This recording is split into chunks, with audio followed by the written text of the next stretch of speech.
네, 우리 집사님 기도하신 대로 T.S. 엘리엇의 말대로 4월은 그렇게 정말 잔인한 달이었나 싶을 정도로 힘들고 빨리 모든 문제가 속히 해결되어야 되겠다는 그런 마음 간절한 기도 그지없습니다.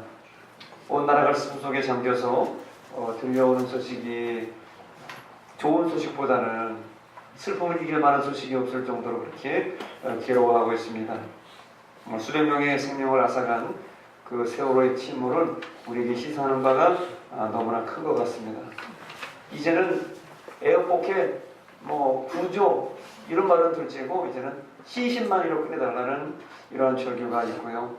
안산에 또 경기도 또 그 서울 모든 곳에는 분향소가 마련돼서 그들의 슬픔을 위로하기를 한마음 갖기를 원하는 것이 지금 많이 이어지고 있습니다. 저희들도 기도하면서 같은 그 아들을 둔 부모된 입장으로 빨리 모든 것이 마무리되고 그 슬픔이 빨리 조속히 해결되기를 간절히 소망하며 기도합니다. 어느 기사에 그 안산 단원고등학교 학생의 아버지이신 장로님께서 쓰신 글이 있어서 우리 함께 나누려고 여러분과 함께 나눠보자 합니다. 세월호 실종자 김정민 학생의 아버지인 안산 동부교회 김영삼 장로님이 쓰신 글입니다. 편지입니다. 그리 아니하실지라도 요나가 물고기 뱃속에서 하나님의 계획을 깨닫고 회개하고 나온 것처럼 돌아와도 감사하고, 그리 아니하실지라도 정민이가 하나님의 자녀로서 구원받은 것에 감사합니다.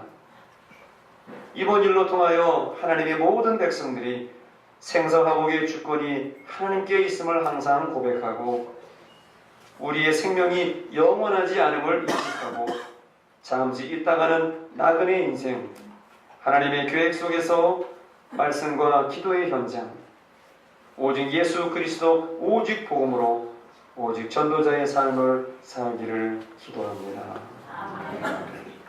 돌아와도 감사하고 또 안 돌아와도 감사하고, 이 앞에는 꺼주세요.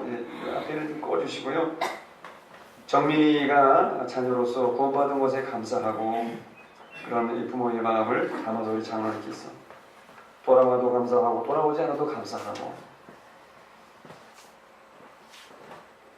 오늘 우리가 생사화복을 주관하시는 분은 하나님인 것을 믿고 또 저희들이 믿음으로 더 살아가야 됩니다.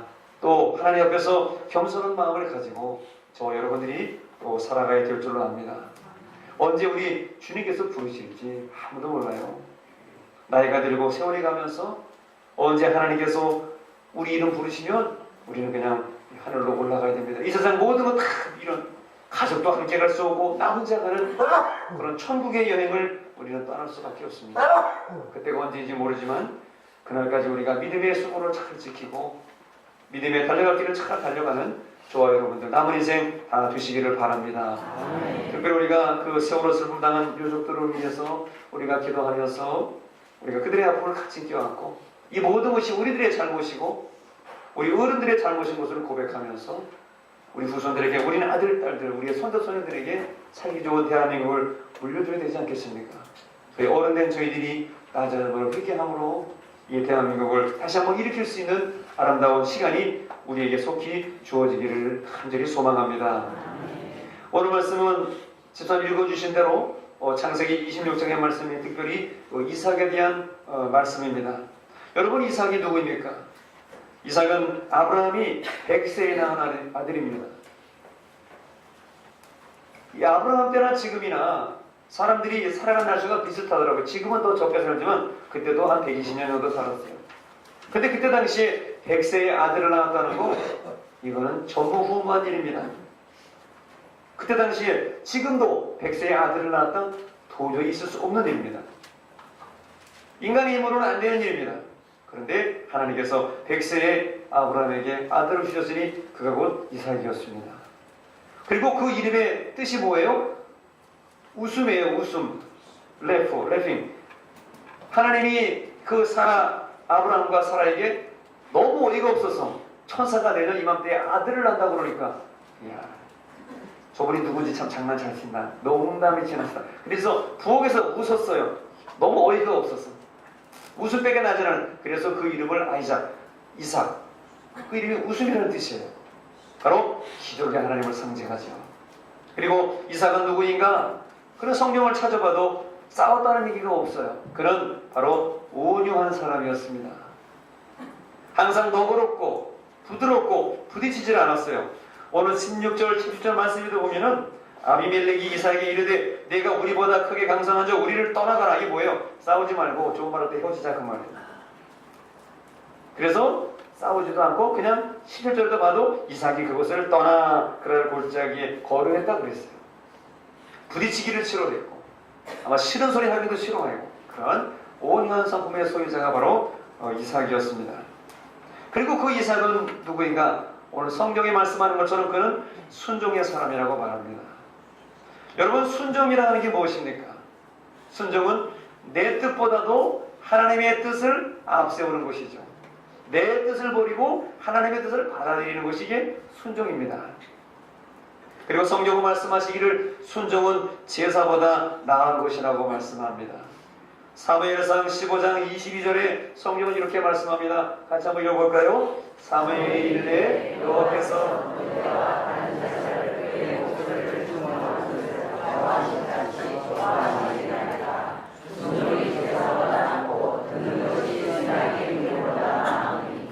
네, 순종이 형식상 드리는 제물과 그런 제사보다 낫다는 거예요.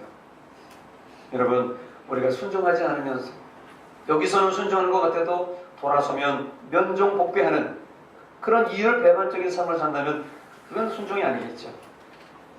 우리는요, 사람을 속일 수 있을지 몰라도 하나님은 속일 수가 없습니다. 이 사람에게는 이 천장이라고 하는 것이 있는데 하나님에게는 이 천장이 필요 없어요. 다 보고 계신 거예요. 이스라엘 백성들이 출애굽하고 홍해 앞에 올 때에 하나님은 우선 다 이렇게 보고 계신 거예요. 홍해 좀 넘어가면 홍해고 넘어가면 산이고 그 곳을 다 보고 계신 거예요. 오늘 우리들이 우리의 중심을 하나님 보고 계심을 믿고 우리는 제사보다 나은 순종을 앞세우는 하나님의 뜻을 앞세우는 그런 순종의 성도들이 되어야 될 것입니다.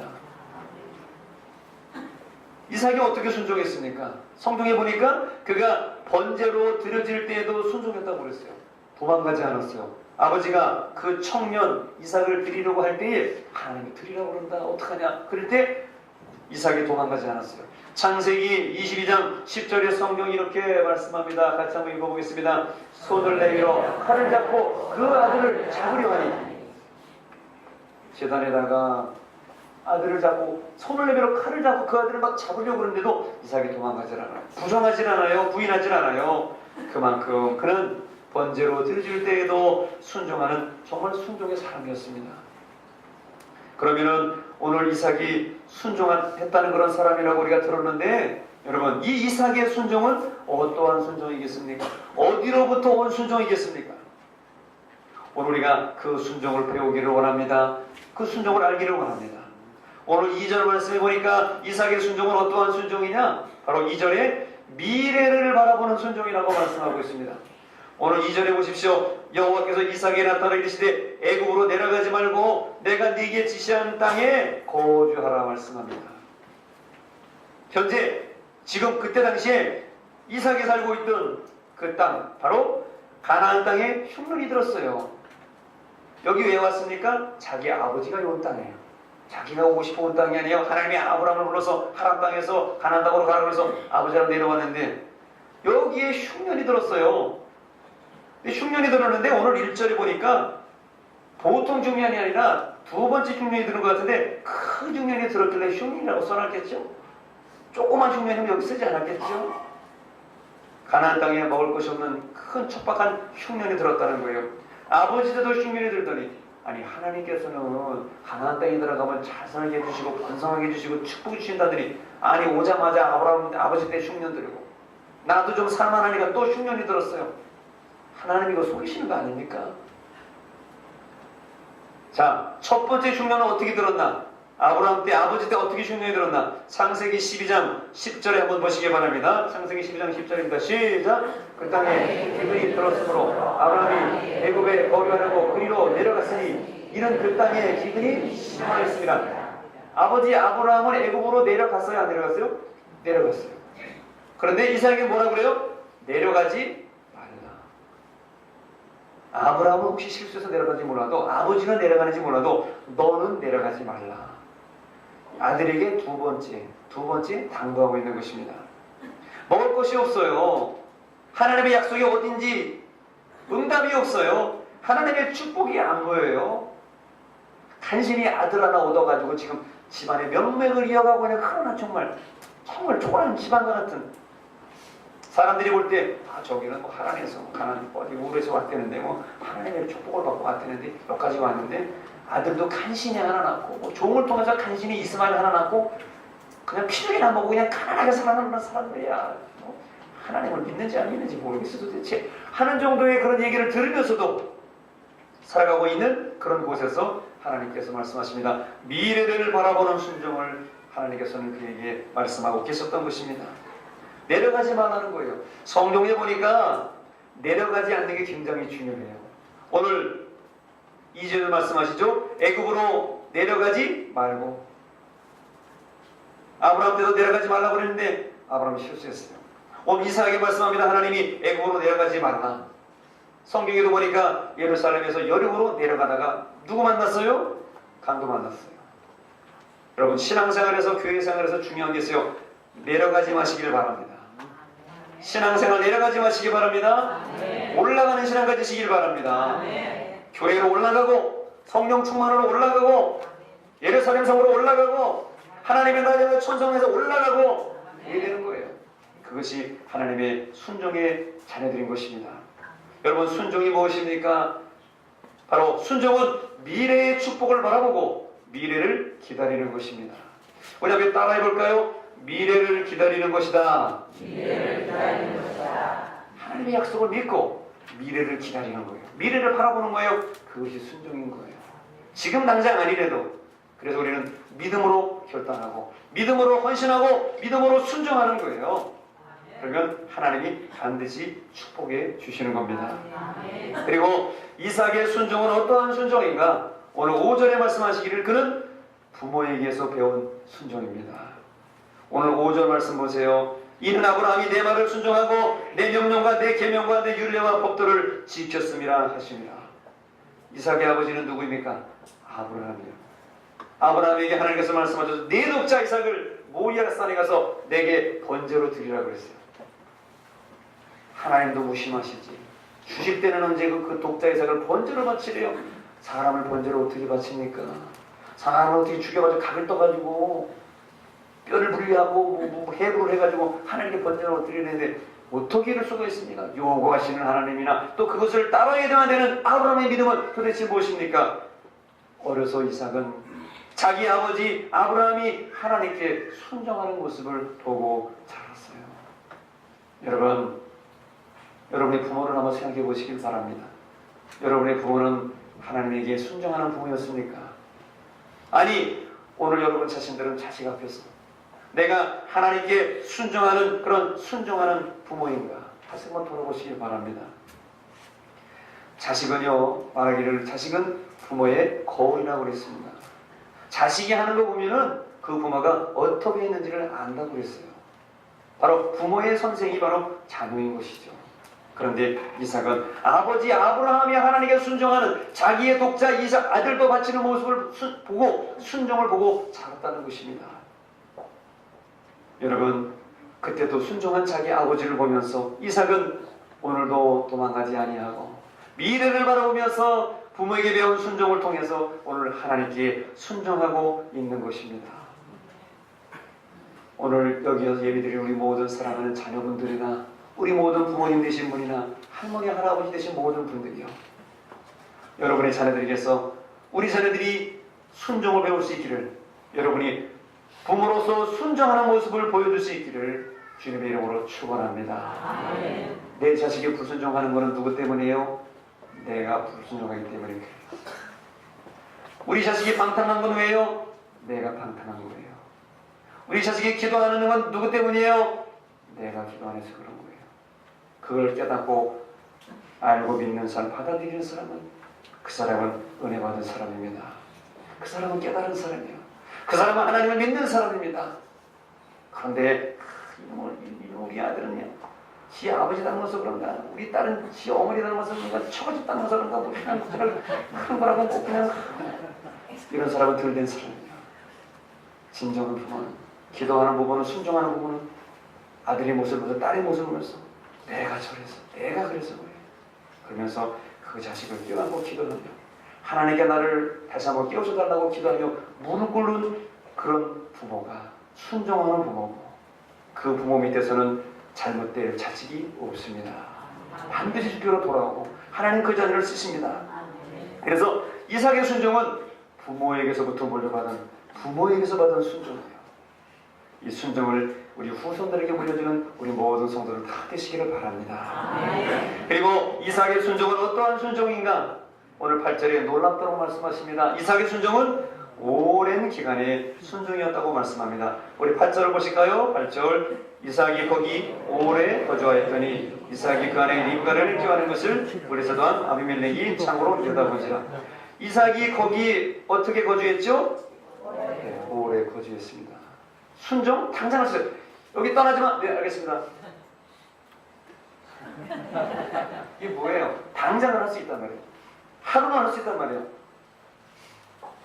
그걸 어떻게 말할까요? 단기간적인 순종, short-term obey.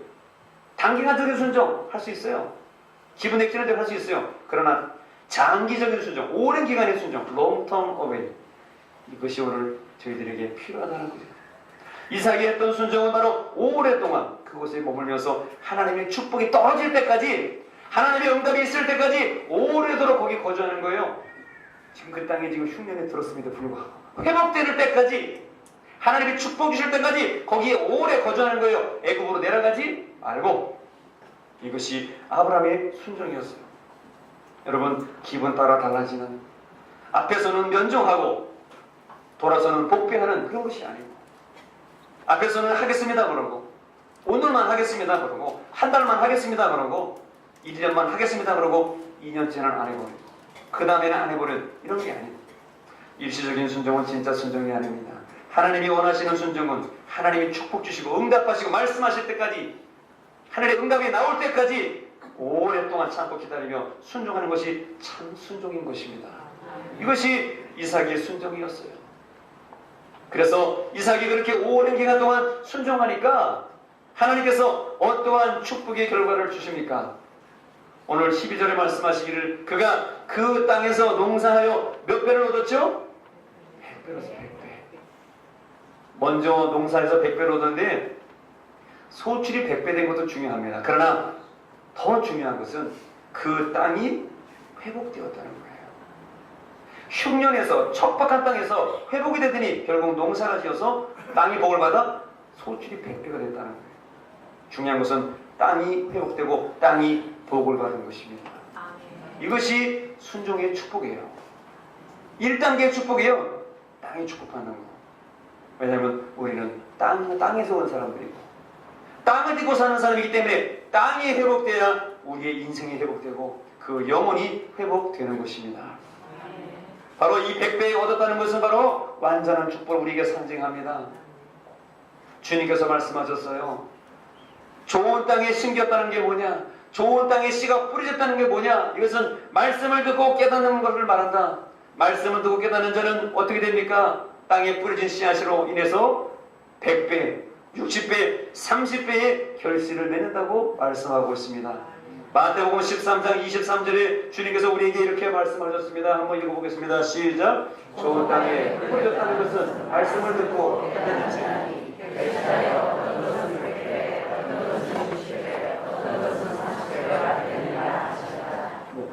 좋은 땅에 뿌려진 게 뭐예요? 그 땅이 회복되니까, 그 땅이 회복되니까 말씀이 뿌려지니까 말씀을 두고 깨닫는 자가 된 거예요. 말씀을 두고 깨닫는 자가 되니까, 순종하는 자가 되니까 결실을 했는데 어떤 것은 몇 배요? 100배, 60배, 30배예요. 여러분, 이런 하나님의 순종의 축복이 저와 여러분들의 축복이 되시기를 축원합니다. 흉년이 들었지만 흉년이 들어서 제로에서, 그라운드 제로에서 시작이 되는데 올라가더니 100배로 100배로 성장하는 거예요. 여러분의 삶에도 순종의 결과가 100배나 나타나시기를 축원합니다. 지금은 그냥 항상 수지 타산이 항상 플러스 마이너스 제로인지 모르지만은 오래 기다리고 오래 순종하면 100배 1000%의 성과가 여러분에게 나타나게 될 줄로 믿습니다. 그것이 순종의 축복이에요. 두 번째로 이삭의 순종의 결과가 무엇입니까? 오늘 13절에 말씀하시기를 바로 거부가 되었다고 말씀하고 있어요. 베리 웰시라고 말씀합니다. 얼마나 부자가 됐는지 거부가 됐다고 그랬어요. 거의 부자가 됐다고 그랬어요. 여러분들도 그런 복을 받을 수가 있습니다. 특별히 짐승도 많아졌다고 그랬어요. 그리고 종도 많아졌다고 그랬어요.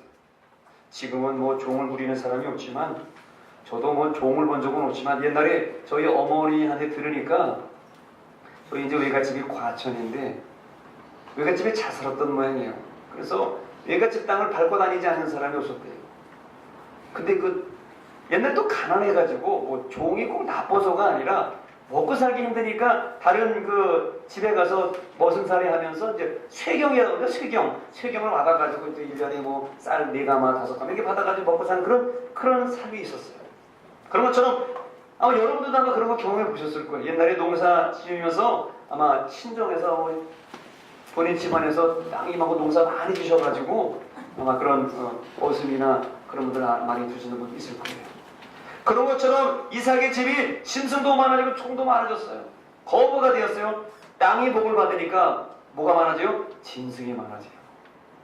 그리고 짐승이 많아지니까 또 뭐가 많아져요? 종이 많아져요. 종이 많아지는 건 뭐냐? 사람들이 와글와글 하다. 그 집에 가면 너무 재밌는 거예요. 옛날에 저희 외갓집에 제가 한번 올라가 보면은 우리는 점심을 먹었는데 또 누가 와서 또 점심을 먹고 또 누가 점심을 먹고 그래서 사람들이 풍성했던 와글와글했던 그런 옛날 옛 추억이 생각이 납니다.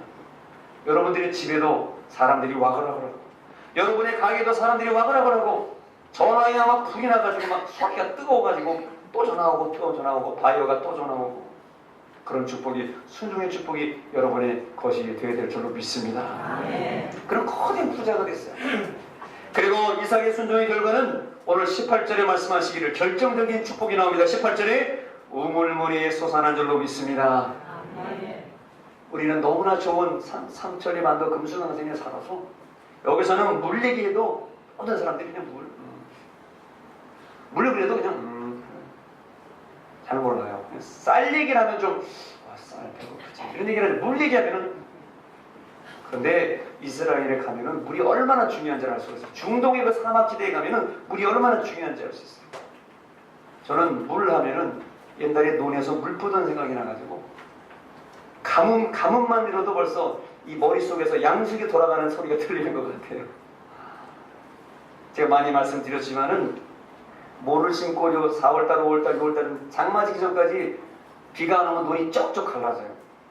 그러면은 양수기를 갖다가 물을 푸면서 옛날에 또 호수가 왜 이렇게 잘 찢어지는지 호수가 또 찢어져요. 그러면 또 그 가위를 갖다 자르고 또 가위가 없으면 병 쪼가리 잘라가지고 또 이렇게 아버지가 또 이렇게 잘라가지고 깡통 옛날 간수매라고 그러죠. 깡통 앞뒤도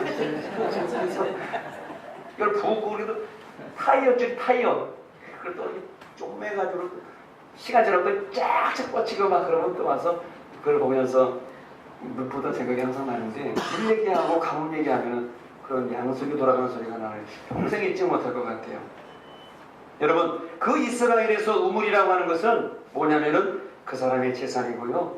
요즘으로 말하면 유전이 터진 거예요. 유전이 터진 거예요. 먹고 사는 삶의 터전 생명이 그에게 주어진 것입니다. 여러분 물 없이는 못 삽니다. 하나님께서 이삭이 아브라함 때 팠던 아버지가 팠던 우물을 종들이 파니까 그 팠다는 게 뭐예요? 단순히 그냥 판 것만이 아니라 파니까 물이 나왔다는 거예요. 여러분 혹시 옛날에 집에서나 우물 파보셨습니까? 우물? 저희도 제가 기억에는 저희 집에 2개의 우물을 팠어요. 2개 우물을 팠는데 하나는 옛날에 파던 우물이 잘 나왔어요. 먼저 살던 집엔 물이 잘 나왔어요. 그때 이제 오염도 안 되고 이거 워낙 오래돼서 그런지 물이 잘 나오더라고요. 근데 2번째 가서 우물을 파는데 물이 안 나와요. 그래서 저희 본가도 지금은 이제 상수도를 먹고 있습니다. 여러분 물 나오는 것도 축복이에요. 그 옆에 공장이나 이런 무슨 뭐 다른 데 있으면 물이 안 나와요, 동네가. 물이 그쪽 다 빨아가기 때문에 물이 흘러가거든요, 낮은 데로. 그런데 하나님께서 그 아브라함이 봤던, 아버지가 봤던 우물이 솟아나는데 바로 이삭의 종들과 이삭이 파견하는 물이 솟아나는 거예요. 샘물이 솟아나는 거예요. 기쁨이 솟아나는 거예요. 행복한 거예요. 두 손을 들고 차는 할렐루야, 물이 솟았습니다. 물이 솟았습니다. 그런 나라 가서 물이 나왔다는 거 얼마나 축복에 감사한 일이에요. 이런 순종의 축복이, 우물물이 솟아나는 축복이 바로 이삭에게 내려주신 하나님의 순종의 결과요, 순종의 축복인 줄로 믿습니다. 이러한 작은 순종으로 우리 복을 받은 분이 있습니다. 오늘 여러분에게 그 복을 받은 분을 한번 소개해 드리려고 합니다. 그분은 영화배우이고요. 그분은 탤런트고요. 잘생겼습니다. 저처럼. 누구냐면은 차인표 씨라고 하는 분이에요. 차인표 씨. 요즘으로 말하면 까칠한 도시남자. 요즘 젊은 사람들은 그렇게 불러요. 뭐 까도남이라고 부르는데 까칠한 도시남자. 뭐 그래서 사과도 탁 생겨가지고 하얗고 말이죠. 그래서 남들이 봐도 바늘로 찔러도 뭘 하나 안 나올 줄은 말이죠. 그런 강남 스타일의 남자, 대표적인 선수이자 차인표 씨. 나이도 저랑 비슷하더라고요. 근데 그분이 이제 나중에 은혜 받고 크러싱이라는 영화를 찍었어요. 알고 보니까 그분이 모태신앙이에요. 차인표 씨가 모태신앙인지 몰랐죠, 여러분? 우리 모태신앙인데 어머니도 신학교 나왔어요. 근데 이렇게 얼굴이 이렇게 까칠해. 옛날에 그랬어요. 옛날에는 은혜 받기 전에 까칠했어요. 근데 그 아버지가 이제 공부를 잘하시고 가난한 집에 태어나서 공부를 잘해서 영어를 잘하셔가지고 연대 영문과를 차석으로 들어가게 됩니다. 가난한 집안에 공부를 했어요. 먹고 살기 위해서. 그런데 너무 가난하니까 아버지가 연대를 들어가야 돈이 없는 거예요. 너무 속상해서 어떻게 할 바가 없어서 아마 가까운 인천에, 거기 인천 대공원인지 하여튼 인천 월미도인지, 인천에 가면 바닷가에 거리거든요.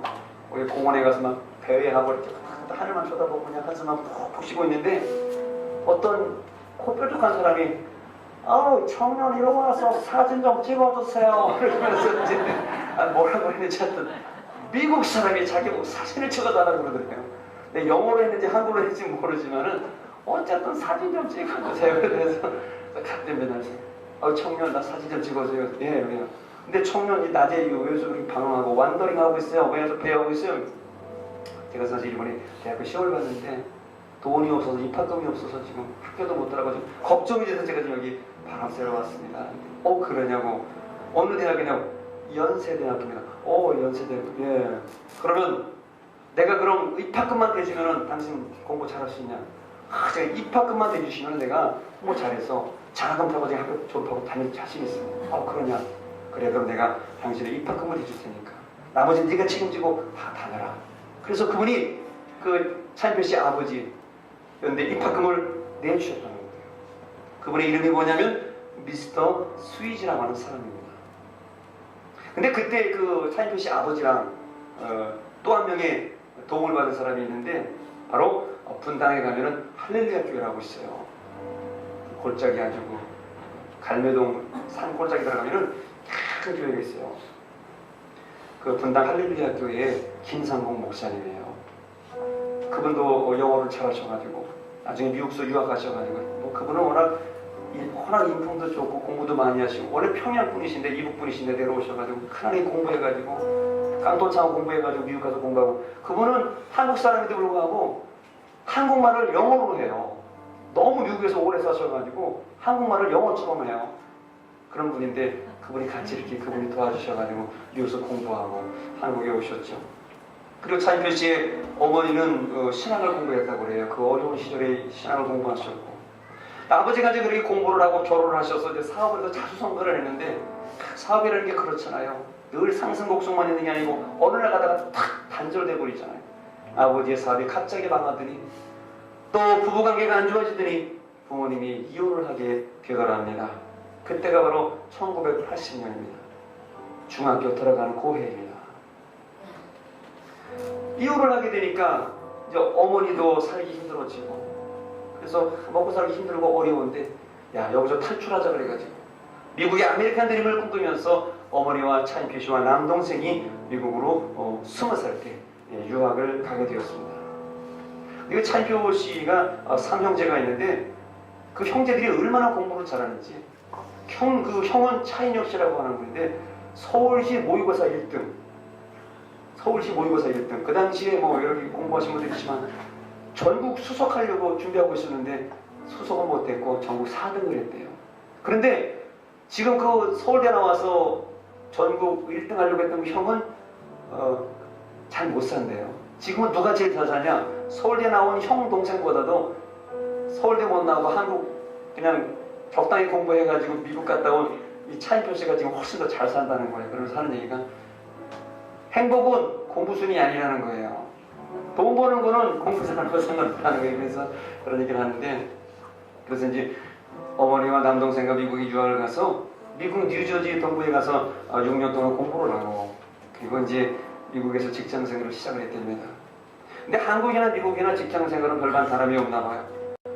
미국 사람들이 얼마나 스트레스를 주는지 이 파이낸셜 계통의 일을 하다 보니까 그들이 미국 사람이 야 너는 왜 이렇게 돈도 못 벌고 왜 그러냐 너 생기면 그렇게 빵빵하게 생겨가지고 말이야 돈도 못 벌고 말이지 야 월급이 아까워 나 같으면 그렇게 안 된단 말이야. 얼마나 그냥 쪼아대는지 너무 스트레스를 받아가지고 그냥 엄마랑 얘기하면 돈 얘기하고 돈 얘기해서 막 그 차인표 씨가 막 돌아버릴 정도로 그렇게 막 스트레스를 받았대요. 그때가 바로 26살 때인데 어머니랑 대화를 하다가 어머니가 안 되겠으니까 야 너 이러다 큰일 나겠다. 너 안 되겠다. 한국 들어가서 살아야 돼. 한국 들어가. 그래서 이제 26살에 이제 한국으로 들어왔다는 거예요. 26살에 공부를 하고 이제 직장생활을 한국에 들어와서 이제 뭐라도 해서 먹고 살려고 이력서를 내는데 여기 청춘들 다 있지만은 요즘 이력서 수십 통 내는 건 기본이고요. 이때 당시에도 차인표 씨가 이력서를 냈는데 200군데를 냈대요. 200군데를 냈는데 너 왜요? 군 미필자이기 때문에. 한국에서는 군대 문제를 해결하지 않으면 남자는 어디든지 갈 수가 없습니다. 뭐 선생님 아닌 이상은. 그래서 막막해서 안 되겠다. 군대 문제 해결해야 싶어가지고 늦은 나이 26살에 그가 군대 생활을 시작하지요. 그래서 그때 당시 차인표 씨 군대 생활하다 이런 남자 없다. 그래서 막 신문에 대해서 특별된 그런 적이 있습니다. 그래서 군에서 이제 제대를 했는데 그뭐 딱히 그렇게 뭐 할 일이 없는데 다행히 친구가 한번 탤런트 시험 보면 어떻게 했냐고 이렇게 서류를 하나 갖다 주더라는 거예요. 그래서 SB하고 SBS하고 KBS 서류를 갖다 줬는데 탤런트 시험을 봤대요. 근데 뭐 차인표 씨가 뭐 여러분 지금도 보지만 본인도 고백하지만 뭐 연기를 잘해요, 뭐 한국말을 잘해요, 뭐 얼굴만 반반하게 생겨지고 하늘이 별로 없는데 SBS 떨어지고 KBS 떨어지고 상처를 빨리 받아가지고 그러고 있는데 친구가 또 오더니 야 기왕 떨어진 거 한 군데 더 떨어지자 MBC 한번 해보자. 그래서 MBC를 시험을 봤대요. 할 줄 아는 게 영어 조금 미국에서 생활한 거 조금. 근데 다행히 미국에서 푸시업을 열심히 해가지고 이 가슴 근육이 발달했대요. 자세히는 얘기 안 하겠습니다. 근데 이제 가슴을 막 볼록볼록 하면서 하니까 심사위원들이 좋게 보고 영어도 하니까 얼굴도 반반해서 합격! 그래가지고 그래서 1993년도에 MBC 탤런트로 데뷔를 하게 된 거예요. 기적이죠. 하나님의 은혜죠. 근데 이제 첫 번째 작품을 하는데 감독이 부르더래요. PD가 부르더래요. 그래서 같이 좀 가자고 그러죠. 영어 주인공들한테 전부 전화를 합니다. 그때 당시 유명한 사람 많은 여자들이 전화를 하더래요. 이번에 저 드라마 하나 찍으려고 그러는데 같이 하거든. 남자 주인공은 누군데요? 차인표라는 사람인데 안 합니다 좀. 차인표가 누군데요? 이번에 새로 뽑힌 신인인데 안 해요 저는. 왜요? 자기 인기 떨어질까봐. 뭐 이영애든지 뭐 이런 유명한 사람들은 항상 또 같이 드라마를 안 찍는다고 그러더래요. 그걸 옆에서 보면서 마지막에는 누구예요? 차인표 씨도 잘리는 거예요. 왜? 할 사람이 없으니까. 마지막을 기다리고 있는데 딱 두 사람이 남았더래요. 근데 그 중에 한 사람이 누구냐? 신혜라 씨였어요. 신혜라 씨가 차인표 씨랑 드라마를 찍자는 거예요. 얼마나 감사한지 신혜라 씨랑 열심히 드라마를 찍었답니다. 근데 이제 차인표 씨는 옷도 없고 돈도 없어가지고 차도 없어가지고 신혜라 씨가 매일 태워가지고 다니고 어느 날 그러더래요. 신혜라 씨가 나는 한 손으로도 운전 잘할 수 있는데 무슨 의미예요? 자기 손이 하나 남았다는 거죠. 운전해보신 분은 알죠. 운전 꼭 두 손으로 할 필요는 없거든요. 한 손으로 그리고 한 손 남으니까 나는 한 손으로 운전해도 되는데 그러더래요. 그래서 마음속에 이제 이 여자가 뭐 프로포즈 하나 싶어가지고 그랬대요. 나 말이지 당신하고 손잡으면 이 손 영원히 놓지 않을 텐데요. 그러면서도 이 차인표 씨가 너무나 고마워가지고 그 신혜라 씨의 손을 잡고 그 이후에 결혼해 주었다고 합니다. 결혼해 줬다기보다는 신혜라 씨의 사랑에 감격해서 함께 결혼을 했대요. 그래서 자녀를 낳고 믿음 생활하면서 2명의 자녀를 입양하게 되었습니다. 참 입양한 분들 보면 참 존경스러워요. 제가 아는 목사님도 저 부산에 어디 살고 계신데 자녀를 입양을 했어요. 자기 자식을 낳고 또 입양을 했어요. 너무나 존경스러워요. 목사님이신데. 그러다가 이제 신혜라 씨가 우연치 않은 기회에 컴패션의 홍보대사를 이제 맡게 되었습니다. 그래서 이제 컴패션에서 홍보대사로 이제 사진을 찍으려고 인도의 캘커타에 이제 가게 되었어요. 가서 사진 촬영을 하게 되는데 신혜라 씨가 스케줄이 안 나가지고 대신 자기 남편인 차인표 씨를 대신 가게 했습니다. 맨 처음에는 되게 기분 나쁘더래요. 자기가 가지 말이 왜 내가 가냐고. 그리고 또 뭐 깨자잔한 사람들 만나는 것도 아니고 만나러 가는데 이 대스타가 그때 당시보다 잘 나가던 대스타가 거기를 간다니까 기분이 되게 나쁜데 아내가 가라니까 할 수 없이 갔다는 거죠. 억지로 갔다는 거죠. 그래서 컴패션에게 전화했대요. 저 차인표인데요. 제가 가기로 했는데 링크 좀 보냈어요. 이코노미 보내지 말고 비즈니스 보세요. 비즈니스가 왔대요. 정말로 표가. 그런데 거기서 끝이지 않고 그때는 한참 교만할 때니까 은혜를 모를 때니까 자기 마일리지와 돈을 더 보태가지고 뭘 끊어요? 퍼스트를 끊은 거예요. 왜요? 같이 가는 사람들 만나기 싫고 냄새나고 나는 저들하고 다르다 생각하고 퍼스트 클래스를 끊고 앞에서 다리 쭉 뻗고 선글라스 까만 거 쫙 끼고 그래서 이제 인도까지 캘커타까지 날아갔다는 거예요. 인도 캘커타 북쪽에 있는 보세카트라고 하는 지역에 가게 되었답니다. 비행기에서 내려가지고 차로 4시간을 가고 그 릭샤라고 하는 그 오토바이 같은 그런 버스 있잖아요. 덜덜거리는 거 그거 타고 30분을 갔는데 동네 가니까 냄새가 나고 쓰레기가 쌓여있고 흙탕물이 고여있고 지저분한 동네들이에요. 그런데 거기서 그 컴패션 서종인 목사님께서 같이 갔던 많은 분들을 세워놓고 이렇게 부탁의 당부에 부탁의 말씀을 하더래요. 여러분 여기까지 오시라고 너무나 감사합니다. 여기 있는 어린이들의 부모는 하루에 16시간 이상씩 일하는 사람들이 대부분이고요. 그리고 엄마 혼자 아이들을 키우고 있는데 한 가정에 아이들이 5명 됩니다. 엄마가 아이들한테 사랑을 줄 수 있는 그런 여력이 없습니다.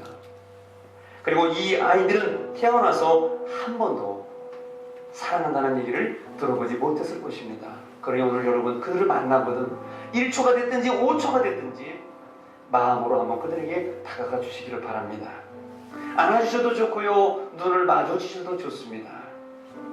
그리고 내 안에 계신 예수님이 그 아이에게 표현하고 싶은 것을 그것을 좀 그대로 해주시길 바랍니다. 하나님은 너를 사랑한다. 나도 너를 좋아한다라고 이렇게 말해주십시오. 예, 알겠습니다. 그렇게 듣고 그래서 이제 차에서 내려가지고 걸어갑니다. 그 어린이들 만나러 걸어갑니다. 많은 어린이들이 모여있는데 애들이 하얀 옷을 입고 있는데 애들은 다 까맣더는 거예요. 다 까맣고 얼굴은 까맣고 몸에서는 냄새가 나고 돼지우리처럼 냄새가 나고 애들이 바글바글 하는데 몰골이 많이 아니에요. 차인표 씨가 당당하게 그 아이들 앞으로 조복조복 걸어서 갔답니다. 그들이 그 맨 앞줄에 있는 7살 되고 있는 남자 어린아이가 딱 나오더니 손을 탁 내밀더래요. 차인표 씨. 그래서 차인표 씨도 당당하게 그 7살짜리 어린 남자에게 손을 탁 내밀었대요. 손을 딱 잡았대요. 그때 그 순간에 차인표 씨가 현기증을 확 느끼면서 하나님의 음성이 그에게 처음으로 들리게 되었습니다. 하나님의 음성이 들려오는데 인표야 40년 동안 얼마나 힘들었냐. 여기까지 오느라고 수고했다. 나를 만나러 여기까지 왔으니 정말 고맙다. 나는 정말 너를 사랑한다. 모태신앙으로 태어나서 40년 만에 처음으로 듣는 하나님의 음성이었습니다.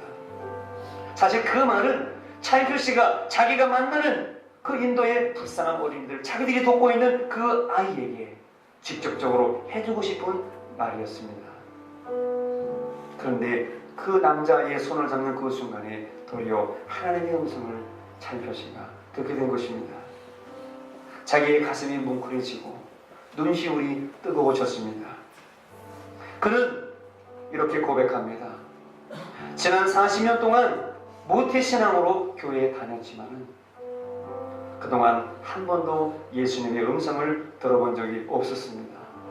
그러나 그날 그 아이의, 그 남자의 손을 처음으로 잡은 그날, 처음으로 제 안에 계신 예수님을 뜨겁게 만났습니다. 그 이후에, 그날 이후에 그 차인표 씨의 삶은 180도 변하게 되었다는 것입니다. 그동안 눈에 보이지 않던 것이 눈에 보이기 시작하더라는 거예요. 전에는 빌딩이 보이고, 전에는 스타들이 보이고, 전에는 돈이 보이고, 출연료가 보이고, 전에는 명예가 보이고, 전에는 상이 보이고, 전에 그런 것만 보였는데 이제는 그 이후부터는 어려운 사람들의 삶이 보이고요, 눈물 흘리는 아이들의 눈물이 보이고요, 배고파 쓰러져 죽어가는 사람들의 모습이 보이고요, 그리고 탈북자들의 눈물이 그렇게 눈에 들어오기 시작하더랍니다. 그래서 그 차인표 씨는 2006년부터 10명의 아이들을 후원하기 시작했다고 합니다. 그리고 나니까 그때부터 행복이 시작되더래요. 사실 전에는 부인하고 결혼해서 애기도 낳고 뭐 이래저래 했지만은 부인하고 영화관에도 잘 안 갔다고 합니다. 여러분, 남자는 어떤 영화를 좋아해요? 액션, 스릴러, 막 자동차 타고 막 총 쏘고 두두두두두 하고 막 빌딩 막. 여자는 어떤 영화 좋아해요? 배를 보고 합니다. 아니면 좀 웃긴 영화 이런 걸. 그래서 사실 남자 여자 부부가 같은 영화관에서 영화만 하는 거 굉장히 힘들어요. 여러분도 다 경험해 봤을 거예요. 그 연애 시절이나 영화관 가는 거지, 애 낳고 결혼한 뒤는 같은 영화관에 가서 여러 영화 본 사람만 많지 않을 거예요. 근데 이제는 컴패션에서 아기를 도와주고 결혼을 하고 그들 도와주니까 이제는 부부의 관심사가 같아지더라는 거예요. 사랑하는 아내가 다시 보이고, 사랑하는 자녀가 다시 보이고, 세계에 흩어진 많은 주님의 영혼들이 보이더라는 거예요. 그래서 그때부터 이제 후원도 하고, 또 그 영혼들을 위해서 기도도 하고, 또 그 친구들에게, 딸과 아들딸들에게, 영적인 아들딸들에게 편지도 써주게 되더라는 거예요. 그게 너무 재밌더라는 거예요. 그러니까 부부관계도 더 좋아지고 인생이 그렇게 행복해지더랍니다. 얼마나 행복해지냐 했더니 10,000배나 행복해지더래요. 10,000배, 1,000배, 10,000배 행복해지더래요. 차인표 씨는 작은 순종을 했습니다. 억지로라도 작은 순종을 했습니다. 부인 대신 갔습니다. 그랬더니 그의 인생이 변화되었습니다. 거기서 그의 인생이 변화되어 하나님의 음성을 듣고 하나님을 만난 것입니다. 오늘 여러분, 이삭의 순종까지는 우리가 다 못한다고 할지라도 저와 여러분이 하나님의 음성이 들려주신다면 그 작은 음성에 순종하는 저와 여러분 다 되시기를 바랍니다. 하나님께서 원하시는 것이 무엇일까요? 오늘 우리 이웃들에게, 여기 있는 소자 중에 지극히 작은 자에게 냉수한 것을 대접하고, 여기 있는 소자 중에 주의 이름으로 대접하고 그들을 도와줄 때 주님께서 그 순종을 보시고 그 영혼과 그 삶을 축복해 주시는 것입니다. 이게 다 순종의 역사인 것입니다. 오늘 저와 여러분들이 이런 순종의 사람이 다 되기를 바랍니다. 그래서 이런 축복을 나눠드리는 우리 모두가 되기를 주님의 이름으로 간절히 축원합니다.